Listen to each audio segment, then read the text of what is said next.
አሜሪካውያን በሳይበር ጥቃት ምክንያት 21 ቢሊዮን ዶላር ማጣታቸው ተነገረ። ሰላም ተመልካቾቻችን፣ በምን አዲስ በሳይበር ሰዓታችን ላይ ነው የምንገኘው። በዓለም ዙሪያ የተሰሙ አዳዲስ የሳይበርና የቴክኖሎጂ መረጃዎችን ይዘን ቀርበናል። አብራችሁን ቆዩ።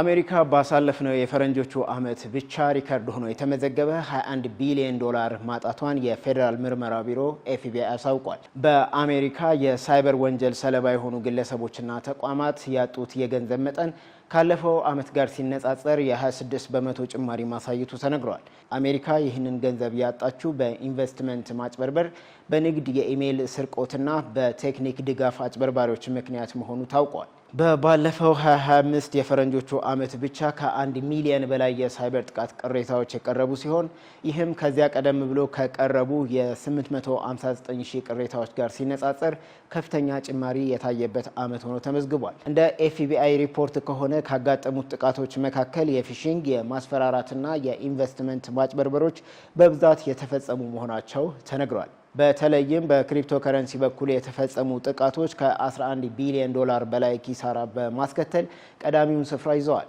ከ60 ዓመት በላይ የሆናቸው አዛውንቶች ደግሞ የጥቃቱ ዋነኛ ሰለባ መሆናቸው ተረጋግጧል። በሪፖርቱ ለመጀመሪያ ጊዜ የተካተተው ሰው ሰራሽ አስተውሎትን በመጠቀም የሚፈጸም ማጭበርበር ደግሞ ከ893 ሚሊዮን ዶላር በላይ ኪሳራ አስከትሏል።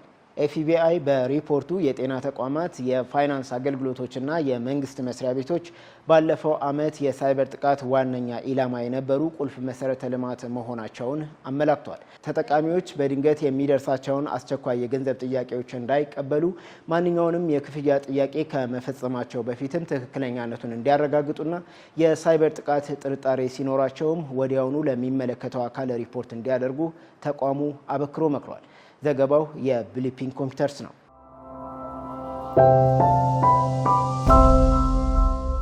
ወደ ቀጣዩ መረጃችን ስናመራ ታሪካዊ የ10 ቀናት የጨረቃ ጉዞ አርጤሚስ 2 በተሳካ ሁኔታ ተጠናቀቀ።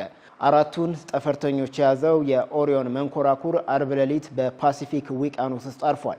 ይህ ተልዕኮ የሰው ልጅ ከ50 ዓመታት በኋላ ለመጀመሪያ ጊዜ ወደ ጨረቃ የተመለሰበትና በታሪክ ለመጀመሪያ ጊዜ የሰው ልጅ ከምድር 400,000 ኪሎ ሜትር በላይ ርቆ የተጓዘበትን ርቀት በመመዝገብ ተጠናቋል። መንኮራኩሩ ወደ ምድር ከባቢ አየር ሲገባ እስከ 2760 ዲግሪ ሴልሺየስ የሚደርስ ከፍተኛ ሙቀት አስተናግዷል። በዚህ ወቅትም ለጥቂት ደቂቃዎች የሬዲዮ ግንኙነት ተቋርጦ የነበረ ቢሆንም የሙቀት መከላከያ ውጤታማነቱን በማረጋገጡ ጠፈርተኞቹ በሰላም አርፈዋል። የአርጤሚስ 2 ተልዕኮ በስኬት መጠናቀቁን ናሳ እንደ አውሮፓውያን አቆጣጠር በ2028 ሰዎችን በጨረቃ ላይ ለማሳረፍ ላቀደው የአርጤሚስ 3 ተልዕኮ ትልቅ በር ይከፍታል ተብሏል። አራቱም ጠፈርተኞች በባህር ኃይልና በናሳ የነፍስ አድን ቡድን አማካኝነት ከውቅያኖስ ላይ ተነስተው ወደ መርከብ የተወሰዱ ሲሆን በአሁን ሰዓት በጤናማ ሁኔታ ላይ እንደሚገኙም ተገልጿል። ይህ ለዓለም የጠፈር ምርምር ዘርፍ ትልቅ ትርጉም ያለው ሲሆን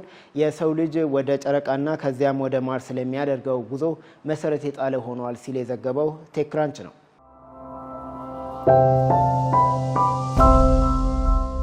ወደ መጨረሻው መረጃችን ስናመራ ጉግል በጂሜል መተግበሪያው ላይ ባደረገው ከፍተኛ የማሻሻያ ውሳኔ ምክንያት 2 ሚሊዮን ተጠቃሚዎች በአስቸኳይ እርምጃ እንዲወስዱ ጥሪ ቀረበ።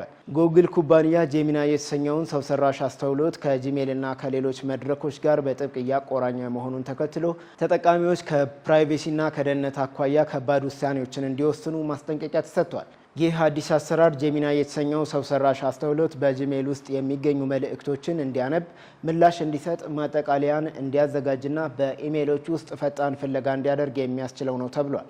ምንም እንኳን ጉግል ጄሚናይ የተጠቃሚዎችን ሚስጥር አይማርም እንዲሁም አያከማችም ቢልም ግላዊና ሚስጥራዊ መረጃዎችን በክላውድ ላይ የተመሰረተው ቴክኖሎጂ እንዲመረምራቸው መፍቀዱ የራሱ የሆነ የደህንነት ስጋት እንዳለው ባለሙያዎች እያስረዱ ይገኛል። ኩባንያው የተጠቃሚዎችን መረጃ ሰው ሰራሽ አስተውሎትን ለማሰልጠንና ለማስተማር እንደሚጠቀምባቸው የሚነሱ ትችቶችን ቢያስተባብልም አዲሶቹ የጄሚናይ ተግባራት ግን በራሳቸው ጊዜ የሚሰሩ መሆናቸው ተነግሯል። በመሆኑም 2 ቢሊዮን የሚጠጉ የጂሜል ተጠቃሚዎች ጄሚናይ እስከምን ድረስ መረጃቸውን እንደሚያስስ ፍቃዳቸው በእጃቸው ነው ተብሏል። ከዚህ አገልግሎት ጋር በተያያዘ ተጠቃሚዎች ካላቸው ግላዊ ሚስጥርና ፕራይቬሲ አንጻር በሴቲንግ ውስጥ የሚፈቅዱትንና የማይፈቀዱትን ነገር አመዛዝነው ማስተካከል እንደሚኖርባቸው ተጠቁሟል። ትችት የሚሰጡ የዘርፉ ባለሙያዎች ሰው ሰራሽ አስተውሎቶች አንዴ በዕለት ተዕለት ህይወታችን ውስጥ ስር ከሰደዱ በኋላ መልሶ ለማስወገድ አስቸጋሪ መሆኑን ጠቁመው የጄሚናይ ጉዳይን ተጠቃሚዎች በጥንቃቄ ከጂሜል አካውንታቸው ጋር ያለውን ቁርኝነት ሊፈትሹ ይገባል ብለዋል። ዘገባው የፎርብስ ነው።